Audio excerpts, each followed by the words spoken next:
is something like this. This point is attached to this point, and this point is attached to that point, right? So our state of detachment looks like this, conceptually speaking.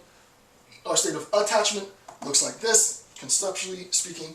And then in bullet point 3, on the previous page, page 12, he says, the stranger presents the synthesis of both attachment and detachment, as it were, of both these properties, right? So the question is, what does this state of synthesis look like, right?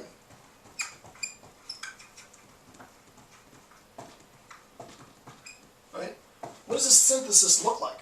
What does the synthesis of a state of detachment and a state of attachment look like? How do you synthesize the state of attachment and detachment? You're not going to be able to understand how this is done unless you recognize sort of what we're doing in this lecture series, right?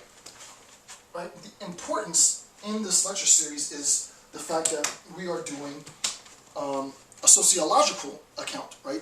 Sociological / philosophical, but for the most part more sociological than philosophical, right? We're doing a sociological analysis of the conditions for society that support social movements, right? The conditions in society that help transform, create, spawn, direct, mobilize social movements, right? The whole idea of a social movement is that it is social, right? So insofar as we want to make sense of the occupation movement, we can't make sense of the movement without recognizing its conceptual foundation in social theory, and that's what we're attempting to do. So the way that we make sense of this, in 4, right at the top, a little bit above this, you'll see, he is, 4, fixed within a certain spatial circle, or within a group, right? So the idea of 4 is that it looks like this. The stranger is fixed. Fixed is the key term, right? Did I underline fixed? Yeah, I did. He is fixed within a certain spatial circle or group, right? Here's the group, and the boundary conditions for the group, conceptually speaking. Here's the same stranger, and it's not that the stranger wanders in the midst of the group. He is fixed, or she is fixed, within the boundary conditions of the group, right? You can see in a sense that this is a representation of the detachment. I'm not part of the group, and imagine that the group really, if you were to zoom in, would be a combination of, as we saw before with the heart, right? It would be like that, but as on a micro level it would look like this, just hypothetically speaking. On a macro level it looks like a solid line, right? Individual members within the group. So the individual, the stranger, is detached because the stranger is not directly a part of the group via kinship or whatever, ethnicity, linguistic abilities, intellectual abilities, blah, blah, blah, what have you. There's a factor that the group has that the stranger doesn't have. And then there's a factor that the stranger has that the group doesn't have, right? So the stranger is both, for Simmel, is both detached and attached, right? The synthesis between detachment and attachment for Simmel, rather geniusly, is the stranger. How you come about that, I haven't developed my intellect to that level yet. But how you come out, how you synthesize group affiliation, detachment, and attachment via the stranger is just beyond me. It's absolutely genius, right? But then he goes further, right? Because in number 5, he says, or within a group the group now, boundaries are analogous to spatial boundaries. But his position within it is, 6, fundamentally affected by the fact that he does not belong to it, right?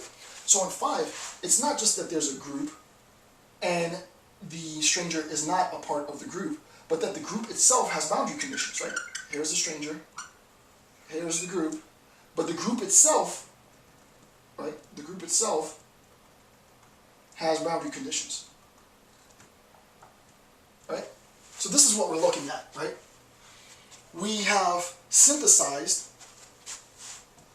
the idea, the conceptual sociological idea of attachment and detachment as, so in a Hegelian sense, thesis, right, antithesis, and then synthesis, and synthesis looks like this. Right? So thesis, antithesis, synthesis, but this synthesis, this idea of the stranger as being detached and attached to the group, is also reinforced by the fact that the group itself has very definitive borders. Now, the question might be posed, okay, Dr. Campbell, I see how the stranger is detached from the group because it's not part of the group, but how is the stranger attached, right? How do we get the sense of attachment to the group? The way that we get the sense of attachment, and I think they did this geniusly in the Thundercats episode, I think called The Drifter, is that you can imagine that this just for conceptually speaking, right? This has really nothing to do with philosophy or sociology at this point, but just imagine conceptually speaking that this was moving, right? So let's just imagine conceptually speaking that this was moving. So it's rotating and it's moving in that direction. Well, as it rotates and moves in this direction, as we saw before, for Simmel, this position is fixed, right? It's not going to move. It's not going to be free-floating. It doesn't move around in this sort of void or vacuum. It's a fixed position. Insofar as the position of the stranger is fixed, this is where we attain our sense of attachment. So the sense of detachment is the fact that it's not part of the group. The sense of attachment is that it's not being, the individual's not being part of the group is a fixed position. That's the attachment. Okay, so specifically speaking. Okay. I don't want to leave the motion thing up there because it really has nothing to do with motion per se. Alright, and then number 6 finally. Number 6 says fundamentally affects the fact that he does not belong in it initially, and that he brings qualities into it, into the group, and that are not and cannot be indigenous to the group itself.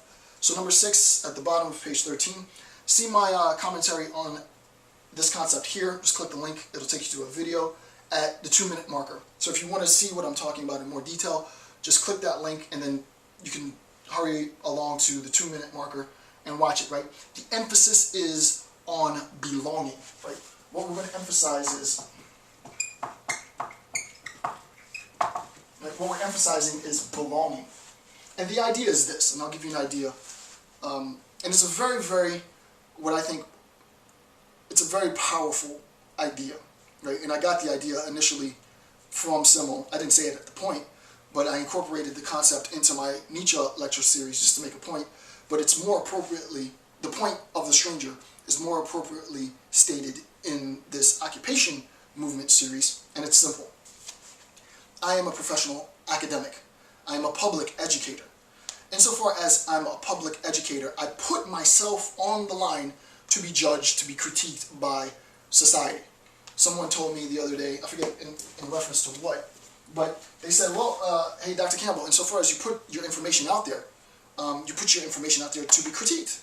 And I recognize I put my information out there to be critiqued, right? Sociology professors are watching my video.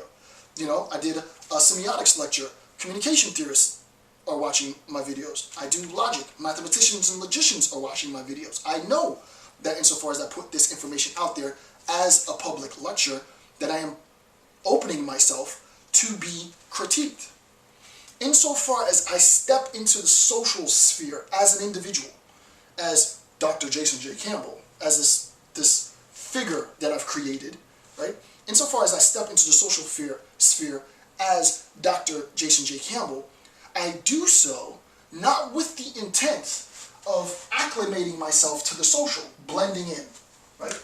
Sort of imagine me drifting this way to try and sort of become one with, so this state of affairs would go to something like this, right? You can imagine that the stranger's here, and the stranger slowly goes toward, if this is a social group, as Simmel says, the stranger slowly moves towards, in order to transform a state like this to a state like this. Sociologically, philosophically speaking, the idea, this idea could be classified as assimilation. And there's various degrees of assimilation that you can talk about, right? The pressure that I feel from detachment could be so great that I conform those characteristics that make me me